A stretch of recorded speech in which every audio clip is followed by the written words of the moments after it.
teman-teman sih kan suka sambat gitu loh ke teman suka kok. sambat. Iya. Tapi dapat juara 3. Iya. Ada nggak lomba yang paling berkesan menurut kamu? Atau yang juara 1 ini yang paling berkesan? Enggak sih, sebenarnya yang berkesan justru bukan yang juara 1.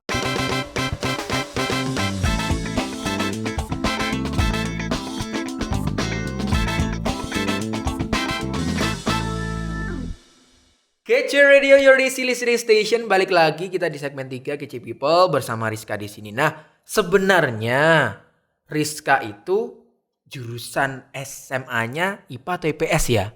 Karena kalau administrasi perkantoran itu biasanya kan anak-anak IPS yang notabene sudah mempelajari ilmu ekonomi, akuntansi di SMA-nya. Nah, Rizka ini SMA-nya IPA atau IPS sih? Aku dari IPA. IPA? Iya. Berarti lintas minat ya? Iya. Kenapa dulu kok nggak ngambil yang maksudnya yang linier dengan jurusan IPA?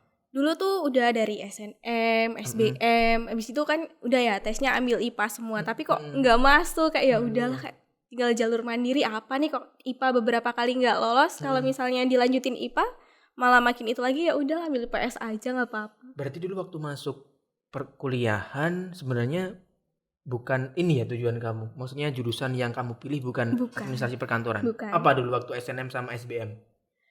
Pengennya itu ambil matematika. Matematika? Iya. Tapi gimana? Awal-awal perkuliahan pastinya, waduh kok kecemplung di sini, gitu, ngerasa gitu nggak kamu? Sebenarnya enggak sih, cuman kagetnya tuh kan S1 pendidikan administrasi perkantoran. Aku kira kan murni, cuman ada embel-embel pendidikannya, bukan jadi guru gitu kan. Soalnya waktu SMA ikut eskul itu jadi sekretaris gitu kan. Jadi ya udahlah ambil administrasi perkantoran aja gitu kan. Ya udah dijalanin aja, kok ada pendidikannya, jadi kayak riwah, aduh. Sebenarnya kamu dulu pengennya ilmu murninya gitu ya. Kalau ada pendidikannya kan pasti kita basicnya nanti sarjana pendidikan, jadi guru begitu. Kok nggak ngambil yang murni kalau pengen yang murni? Waktu itu nggak tahu, terus habis itu udah mepet gitu kan, pendaftaran mandirinya UNESA juga udah mepet, ya udahlah kayak cap-cip aja gitu. Tapi pernah merasa menyesal nggak? Awalnya sih nyesel, tapi makin kesini tuh enggak gitu. Makin enjoy ya? Iya, enjoy jadi, aja. Jadi semua itu ada hikmahnya pastinya. Iya, ya? betul. Jadi Tuhan itu pasti memberikan jalan yang terbaik untuk kita. Betul. Kita jalani dengan baik. Soalnya yang mau masuk di situ pun juga banyak gitu ya. Banyak banget. Kita bisa masuk ya dijalanin aja. Gitu. Nah, jadi matematika yang kamu pengini dulu waktu SMA. Iya. Tapi di sini masih ada mata kuliah ngitung-ngitung nggak di pendidikan administrasi perkantoran? Jarang. Malah jarang ngitung ya? Jarang. Terus apa aja yang dipelajari? Mungkin Kece People, adik-adik kamu yang SMA pengen tahu nih, apa aja sih yang dipelajari di S1 pendidikan administrasi perkantoran, apa aja? Oke, nah kalau di administrasi perkantoran yang pendidikannya itu kan yang pertama kita tuh belajar teori-teori, mungkin tentang guru atau tentang murid gimana gitu kan. Habis gitu juga kita belajar tentang peralatan kantor, perlengkapan kantor, habis gitu gimana cara jadi sekretaris yang baik, habis gitu gimana caranya table manner gitu kan. Itu aja sih, lingkup-lingkup itu aja. Sekretaris, lebih ke sekretarisan gitu yang paling banyak. Oh, lebih ke sekretarisan. Iya. Aku dulu pernah main-main ke FEB, Fakultas Ekonomika dan Bisnis. Di situ juga ada lab sekretaris, kalau nggak salah. Nah, biasanya itu digunakan untuk mata kuliah apa di situ? Biasanya tuh dibuat lab itu sih ya kesekretarisan gitu kan. Di sana kan nanti ada mungkin laptop, terus abis itu ada telepon gitu kan. Jadi kita telepon aja ada tata caranya gitu kan. Cara mengangkat telepon yang baik gimana gitu, ada runtutannya seperti itu. Misalnya gimana? Nah ya misalnya seperti apa? Dulu ini campers kita Kak Irfan ini juga pernah ke sana ke lab sekretaris. Biasanya ada laptop, komputer, terus ada telepon, ada mesin-mesin ketik gitu. Itu mata kuliahnya apa kalau di administrasi perkantoran biasanya? Iya, kesekretarisan. Mata kuliahnya kesekretarisan. Belajarnya biasanya prakteknya di lab sekretaris. Iya. Seperti apa? Ngangkat telepon yang benar katanya Mas Irfan. Kan jadi waktu aku mata kuliah kesekretarisan kan online ya, jadi di rumah gitu kan. Jadi aku jelasin berdasarkan teori yang aku tangkap aja gitu ya. Nah, jadi kalau jadi sekretaris itu mejanya kita itu udah diatur gitu loh. Misalnya kalau di sini laptop, di sini printer, di sini telepon, di sini ada buku catatan gitu. Jadi gimana sih kayak ruang gerak sekretaris ini bisa biar bisa gerak itu multi talent gitu loh. Bisa ngangkat telepon sambil nulis atau bisa sambil ngetik, sambil nyari data gitu. Jadi biar nggak belibet gitu carinya.